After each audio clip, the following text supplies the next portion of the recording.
Okay, so let's start with the first one, which is print quality. It starts with how you take the picture. Again, shutter speed, aperture, what's the depth of field? Are you freezing in the image? Are you showing a blur? But also, what's in focus? And I usually always tell my students there absolutely has to be something in focus in the image to make it work. And I think these two images are a great example that, even though this is in focus, that's actually not the focal point. Like when I look at this image, my mind, or at least my eye, goes past all this bokeh and to this really cool figure that I see kind of walking in the background. Obviously, I I go to the in focus image here and then look at the bokeh in the background. It's beautiful. This image up here is an exception to the rule, and I think the exception kind of proves the rule. But at the same time, I always like to say there's no absolutes in art, and here's a great example of that where this artist has deliberately there really isn't anything that's specifically in focus in this image, although you could argue that the fingertips are maybe in focus, and I think that kind of adds to the I don't know, it's kind of a freaky image. What's going on here?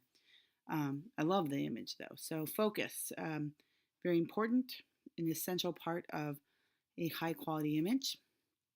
Another thing is once you have your negative or your image, there's certain things you're looking for in the darkroom. Photographic black in the image, photographic white, essential.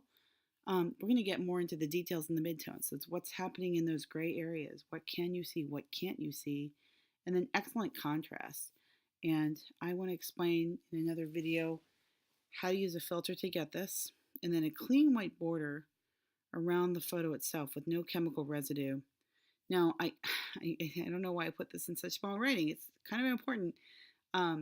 Every single time you pick a different negative, every single time you change a setting, you have to do a test strip.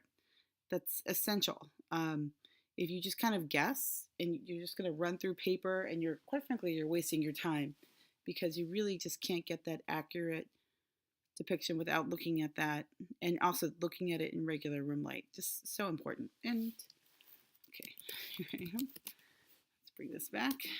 Love it when the computer does this to me. Okay, so moving right along. So here's a great example of what I'm talking about, the Goldilocks zone. These are not the best quality images you're looking at here. I took a picture with my cellular camera, and so the photographic white doesn't show up very well, but that's actually supposed to be white. That border is white. And as you can see, this is getting progressively darker, but again, I don't really feel like the camera did justice. But if you look at some of these images, you can see the photographic black, whereas over here, it just never pops all the way there. Let's just assume that this value is white again. And unfortunately, what ends up happening is you get these great shots like this over here, but look at the glasses. See how you can't see those details anymore. So you want to get that just right Goldilocks zone. That's what we're talking about. And again, how do you determine that? With a test strip. Always with a test strip. So that's the Goldilocks zone in a nutshell. And that's why test strips are so important, because instead of making 15 million prints and wasting all that photo paper and all that time, make a test strip, take a look at it, make a decision. Sometimes you have to make 2 test strips, but instead of just jumping in and making a print, slow down and make a test strip. I'm going to require that you have a test strip when you turn in each photo. Otherwise, I won't accept it. So please make a test strip. Cannot emphasize that enough.